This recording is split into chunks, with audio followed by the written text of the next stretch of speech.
Thyroid లోపాలతో బాధపడుతున్నప్పుడు అప్పుడప్పుడు గొంతు కింది భాగంలో వాపు రావటం మనకు అనుభవమే. గౌద బిళ్ళలు సోకినప్పుడు కూడా గొంతు కింది వాపు వస్తూ ఉంటుంది. అయితే సర్వికల్ లింఫెడినోపతిలో కూడా గొంతు మెడ భాగంలో వాపు వస్తూ ఉంటుంది. కొన్నిసార్లు మెడంతా ఒకటే పెద్ద గడ్డలాగా వాపు ఉంటుంది. మెడలోని లింఫ్ గ్రంథులు వాయడంతో ఇలాంటి సమస్య వస్తుందని చెబుతారు డాక్టర్లు. సర్వికల్ లింఫెడినోపతి గురించి ఇప్పుడు తెలుసుకుందాం.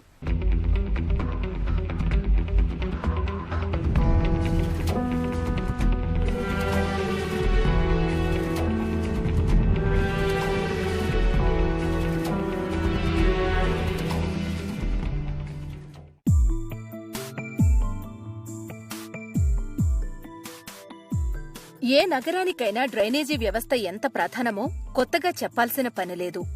డ్రైనేజీ వ్యవస్థ చక్కగా ఉంటేనే వ్యర్థాలన్నీ బయటకు వెళ్లిపోయి నగరం పరిశుభ్రంగా ఉంటుంది, ప్రజలు ఆరోగ్యంగా ఉంటారు.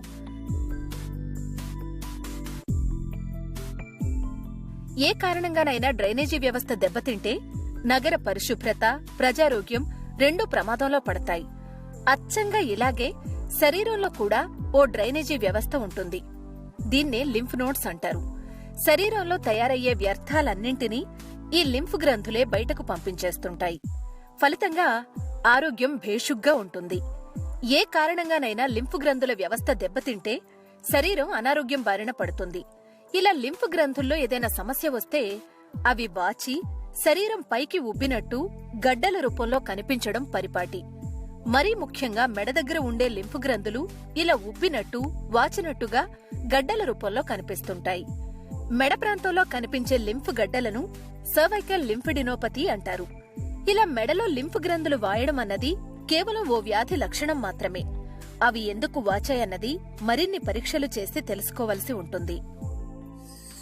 లింఫాటిక్ సిస్టమ్ అన్నది శరీరంలో అతి ముఖ్యమైన వ్యవస్థ. ఇప్పుడు రక్తం ఎలాగైతే సర్క్యులేషన్లో ఉండడానికి గుండె పంప్ చేస్తూ ఉంటుందో, లింఫ్ కూడా బాడీలో సర్క్యులేట్ అవుతూనే ఉంటుంది. మనకు ఒక పింపుల్ వచ్చింది, లేదు పన్ను నొప్పి వచ్చింది, అక్కడ నోట్లో కొన్ని లక్షల క్రిములు ఉంటాయి. ఈ క్రిములు ఉన్నప్పుడు సాధారణంగా ఫస్ట్ లైన్ ఆఫ్ డిఫెన్స్ అనేవి ఈ లింఫాటిక్ సిస్టమ్ అండి, లింఫ్ నోడ్స్.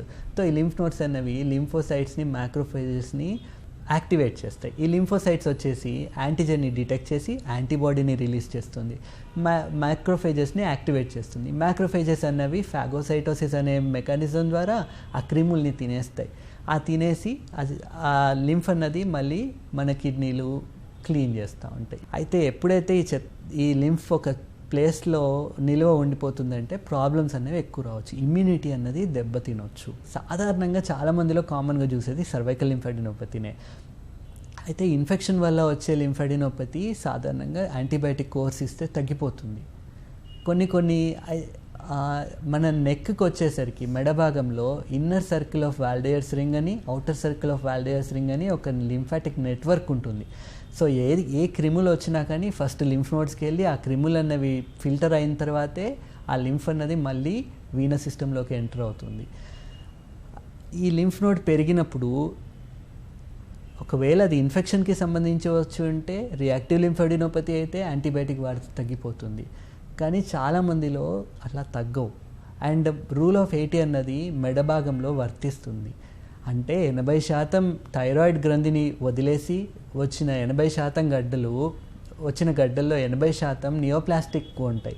నియోప్లాస్టిక్లో మళ్ళీ 80% క్యాన్సర్కి సంబంధించిన గడ్డలే ఉంటాయి. అండ్ ఈ 80% మగవాళ్ళల్లోనే చూస్తాం ఎక్కువ. అండ్ ఈ 80% దీంట్లో క్యాన్సర్కి సంబంధించిన గడ్డల్లో 80% మళ్ళీ ఎక్కడి నుంచో స్ప్రెడ్ అయిన క్యాన్సర్ మెటాస్టాటిక్ నోడ్సే ఎక్కువగా ఉంటాయి. అండ్ వాటిల్లో మళ్ళీ 80% తల నుండి, మెడ నుండి స్ప్రెడ్ అయినవే చూస్తాం. అయితే మన లింఫాటిక్ సిస్టమ్ వ్యవస్థ శరీరంలో ఎలా ఉంటుందంటే, ఛాతీ కింది భాగం అంతా ఎడమ ఛాతీ భాగము, ఎడమ చెయ్యి, ఎడమ తల భాగము, ఎడమ మెడ భాగం అంతా లెఫ్ట్ సూప్రాక్లావిక్యులర్ రీజన్కి నోడ్ అవుతుంది, డ్రైన్ అవుతుంది. అయితే కుడి పక్కన ఛాతీ భాగము, కుడి పక్కన తల, మెడ, కుడి చేయి అంతా కూడా రైట్ సూప్రాక్లావిక్యులర్ లింఫ్ నోడ్స్కి డ్రైన్ అవుతుంది. సో ఎక్కడైతే లింఫ్ నోడ్ పెరుగుతుందో దాన్ని బట్టి మనం ప్రాబ్లం ఎక్కడుందన్నది ఐడెంటిఫై చేసుకోవచ్చు. నిజానికి లింఫ్ గ్రంథులు అనేవి మన రోగనిరోధక వ్యవస్థలో కూడా ఓ అంతర్భాగంగా ఉంటాయి. శరీరంలోకి రకరకాల వ్యాధికారక సూక్ష్మజీవులు ప్రవేశించినప్పుడు ప్రధానంగా ఈ లింఫ్ గ్రంథులు వాటితో పోరాడుతూ ఉంటాయి. ఇలా వ్యాధికారక సూక్ష్మజీవులతో పోరాడే క్రమంలో లింఫోసైట్స్ దెబ్బతింటే వచ్చే వాపునే మనం పైకి చూస్తుంటాం. సర్వైకల్ లింఫెడెనోపతి రావడానికి అనేక ఇన్ఫెక్షన్లు కారణం కావచ్చు. సాధారణంగా కనిపించే జ్వరాల దగ్గర నుండి టీబీ, కీళ్లవాతం, సిఫిలిస్, హెచ్ఐవి దాకా రకరకాల ఇన్ఫెక్షన్లుండొచ్చు. అరుదుగా మెడలో కనిపించే ఈ లింఫ్ గడ్డలు క్యాన్సర్లయ్యే ప్రమాదం కూడా లేకపోలేదు. మొత్తంగా మెడలో కనిపించే లింఫ్ గడ్డల వెనక సాధారణ ఇన్ఫెక్షన్లున్నాయా లేక ఆటో ఇమ్యూన్ జబ్బులేమైనా ఉన్నాయా అనే విషయాన్ని తెలుసుకోవడానికి అల్ట్రాసౌండ్, బయాప్సీ లాంటి పరీక్షలు అవసరమవుతాయి. కారణం తెలిసాక దాని ప్రకారం చికిత్స చేయాల్సి ఉంటుంది. సాధారణంగా మనం ఏం పరీక్షలు చేస్తాము? అల్ట్రాసౌండ్ చేస్తాము, లింఫ్ నోడ్ తగ్గట్లేదు అన్నప్పుడు ఫైన్ నీడిల్ ఆస్పిరేషన్ సైటాలజీ అన్నది చేస్తాము. దీనివల్ల మనకు సైటాలజీ ఏంటి అన్నది తెలుస్తుంది. కొన్నిసార్లు ఫైన్ నీడిల్ ఎఫ్ఎన్ఏసి అన్నది హెల్ప్ చేయకపోవచ్చు. అట్లాంటప్పుడు మనం ఎక్సిషన్ బయాప్సీ చేస్తాం. ఆ గడ్డ అన్నది తీసి పరీక్షకు పంపిస్తాం. ఆ గడ్డ పరీక్షకు పంపించడం వల్ల అది ఇన్ఫెక్షన్ వల్ల వచ్చిన గడ్డనా, క్యాన్సర్ వల్ల వచ్చిన గడ్డనా, ఒకవేళ క్యాన్సర్ వల్ల అయితే ఎటువంటి సెల్యులారిటీ ఉంది అని దానివల్ల మనం ప్రైమరీ ఎక్కడ ఉంది అన్నది ఐడెంటిఫై చేసుకోవడానికి హెల్ప్ అవుతుంది. సాధారణంగా మనం చూసే సర్వైకల్ లింఫెడినోపతి టీబీకి సంబంధించి చూస్తూ ఉన్నాం. అంటే స్పెసిఫిక్ ఇన్ఫెక్షన్స్లో చూసుకుంటే క్రానిక్ గ్రాన్యులోమాటస్ ఇన్ఫెక్షన్స్లో ట్యూబర్క్యులోసిస్ అన్నది మోస్ట్ కామన్. దానికి మందులు వాడితే ఇవి తగ్గిపోతాయి. ఈ నోట్స్ ఉన్నప్పుడు వాటిని అజాగ్రత్త చేస్తూ ఉంటారు, అశ్రద్ధ చేస్తూ ఉంటారు. అంటే మీ బాడీ మీకు సైన్ ఇస్తూ ఉంది, మీరు దాన్ని నెగ్లెక్ట్ చేస్తూ ఉన్నారు. అది కరెక్ట్ టైంలో మీరు ఇంటర్వ్యూన్ అయ్యి మీరు దానికి ఏం చేయాలో చేస్తే రేపొద్దున పెద్ద ప్రాబ్లమ్స్ని ప్రివెంట్ చేయొచ్చు. సో ఇప్పుడు మన రక్తం ఎప్పుడైతే మన రక్త వ్యవస్థ ఎట్లాగుంది, గుండె కొట్టుకున్న కొద్దీ రక్తం అనేది సర్క్యులేషన్లో ఉంటుంది. కానీ లింఫ్ని పంప్ చేయడానికి పంప్ ఏది ఉండదండి.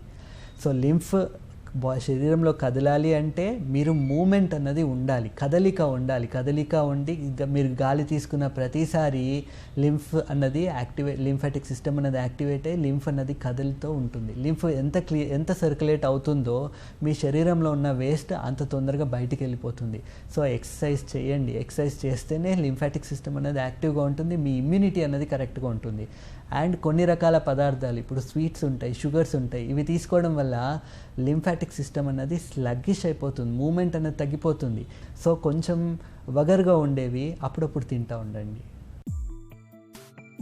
సాధారణంగా మెడలో వచ్చే లింఫ్ గడ్డలు చాలా వరకు ప్రమాదరహితమైనవే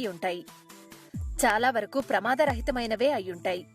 అయినప్పటికీ ఈ లింఫ్ గడ్డల వెనక ఇన్ఫెక్షన్లున్నాయా లేక ఆటో ఇమ్యూన్ జబ్బులున్నాయా అనే విషయాన్ని తెలుసుకోవడం ప్రధానం. బ్యాక్టీరియల్ ఇన్ఫెక్షన్ల లాంటివైతే కొంతకాలం యాంటీబయాటిక్ మందులు వాడితే సరిపోతుంది. అరుదుగా కొన్ని సందర్భాల్లో ఈ లింఫ్ గడ్డల విషయంలో సర్జరీ కూడా అవసరం పడొచ్చు.